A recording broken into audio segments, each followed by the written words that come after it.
Well, I have here with me Maro Eshowa, and of course, at this point, Maro Eshowa and I will be dissecting some of these issues, particularly the game involving Nigerian Super Eagles and the Bafana side of South Africa. Maro, you welcome to Sportvoyage once more. You were here with us last week. How are you doing, Maro? I'm okay, and you? I'm very good, very good. Well, Maro, what's happening? I learned a MARO11 Football Championship will be planning out this weekend. What's happening? Yeah, sure. It's actually called MARO11 Football Championship, and it's more of grassroots football. You know, most footballers here, and we have a lot of talented young players here in Ughelli and Delta State as a whole.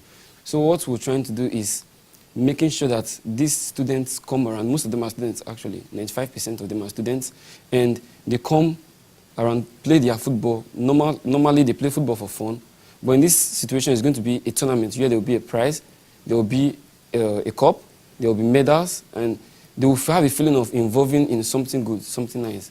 Something nice. Yes. But it's not meant for us, unfortunately. People like us. No. It's for the younger, I won't call them kids. We call them younger generation.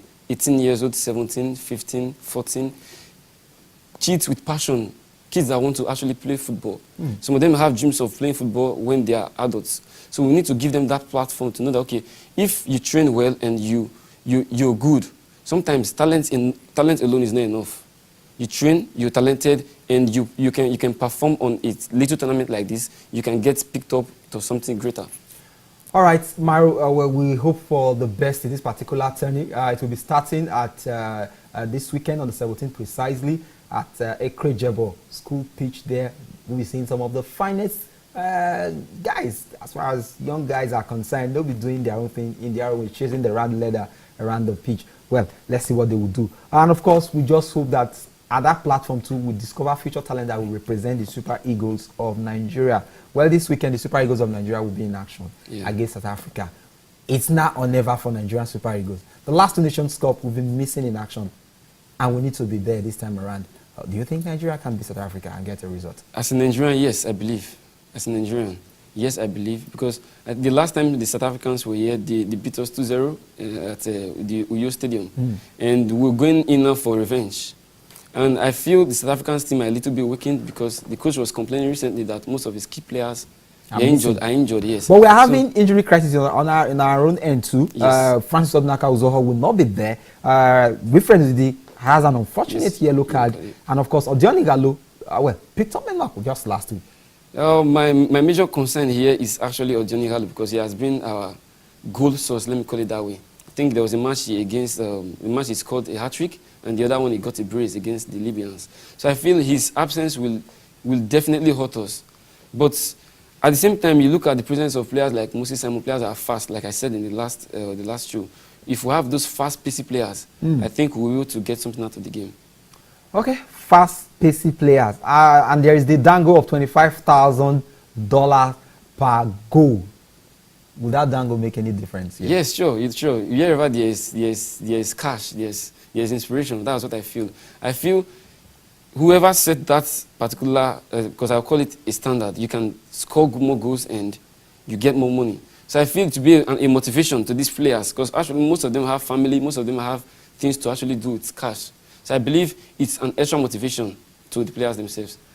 All right, extra motivation for the Super Eagles of Nigeria, and we just hope that they will display all of that on the pitch against the South Africans. They are in Joburg as we speak. If you have followed us on TV, the pictures you are seeing is a picture of the South African team having a training session yesterday evening at the back of the FNB Stadium in Johannesburg, getting set for this particular game. Will the weather play a role here too?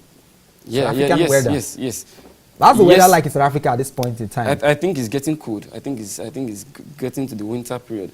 But most of our players are Euro-based, so I'm not very sure the weather will be a decisive factor here, because most of them are Euro-based players and they're already used to the weather.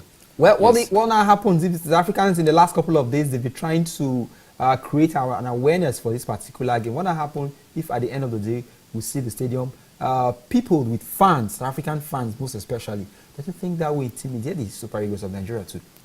I wouldn't say so, because most of them are professionals. All of them are professionals, almost. All of them are professionals. They know what they're expecting. They know, okay, we're going to the South African home. You know, yes, they are going to have more fan base than the Nigerians. Actually, there are some Nigerians there. I believe Nigerians too will come out and support the Super Eagles, because publicity is high recently, yes. Okay, in recent time, publicity definitely has been on the high side, and we just hope that the Nigerians in South Africa will outnumber the host country, talking about the South Africans themselves.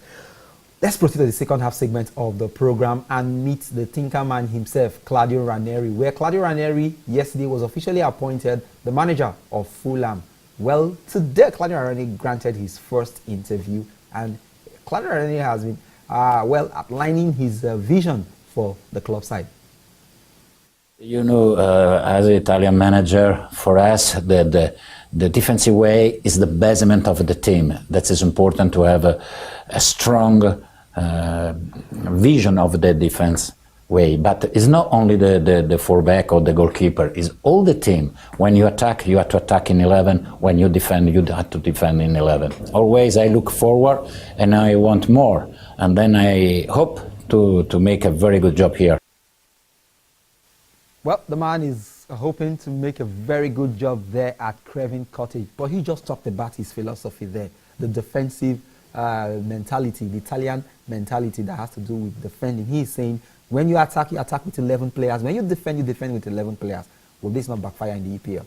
Oh, EPL is a fast game. Considering the current trend in the EPL. EPL is a fast game, and I believe he's an experienced coach. Actually, he won a trophy with a very, we won't call them a small club, but as at then, nobody expected them to do that. So he's matured enough to know what is on ground recently. And personally, I feel it will backfire a little bit. But they are languishing at the bottom of the EPL table. They are without a win in the last 6 games. Can Claudio Ranieri and Fulham start winning on the 24th of this month? That's his first game in charge, and it's against Southampton. I believe they can. He's a very experienced coach, like I said. I personally like him as a coach and as a person. You know, sometimes footballers need somebody to actually talk to them, somebody to make them feel important. That's why most times when clubs change coaches, it's not all that financial reasons. He's a coach that actually have a personal relationship with his players. So I believe he can come in. All right, personal relationship, because that did the magic for him at Leicester City. I remember Jimmy Vardy talked about the relationship he had with Claudio Ranieri and the Hannah Prabha family, and particularly the late Richard Hannah Prabha, who recently lost his life in that ill-fated plane crash at the King Power Stadium. Well, let's talk about one big one that will be happening tonight. Wayne Rooney is coming out of international retirement. But ahead of tonight's game, Wayne Rooney is paying glowing tributes to the likes of Pep Guardiola and Jurgen Klopp.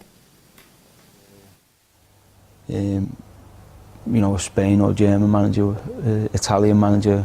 You look at the Italian team who won the World Cup. Quality-wise, I don't think they were as good as a few teams in the tournament, but just typically, they knew what they were doing. They knew the job. They knew everything, and I think we were just one step behind on them. I think we could have done better, and maybe if we had them players in this era where there does seem to be a lot more coaching. All right, we're really there praising Pep Guardiola and Jurgen Klopp. He's saying that these two coaches are helping English players to progress. You and I will watch these two coaches and their teams weekend in, weekend out. Pep Guardiola, he's doing well with the likes of Raheem Sterling and Kyle Walker, who's the other English talent. Fabian Delph, yes, he has really fine-tuned the career of that player. And of course, on the other hand, if you look at the Liverpool coach Jurgen Klopp, the likes of Trent Arnold, Robinson, and some other English players in that team, they've been blossoming under him. Yes. Actually, when you were mentioning those names, I was expecting a little Phil Foden. That little... Yes, Phil Foden of Man City. Man City. You see, something about Pep is he picks these players and they're young, they're talented.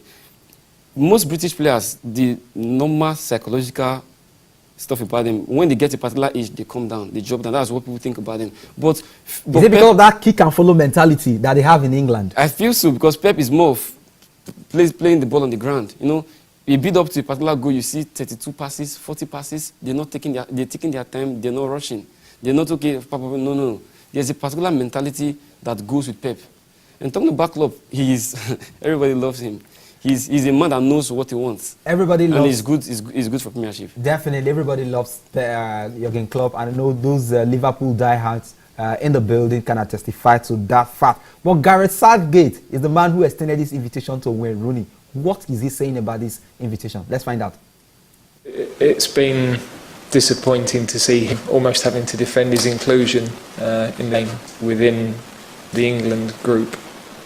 We value what he's done.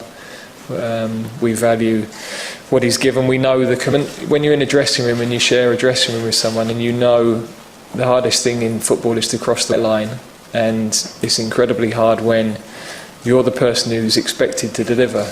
I was talking to our under-15 group a couple of weeks ago. You know, he made his. I'm looking at them; they're kids.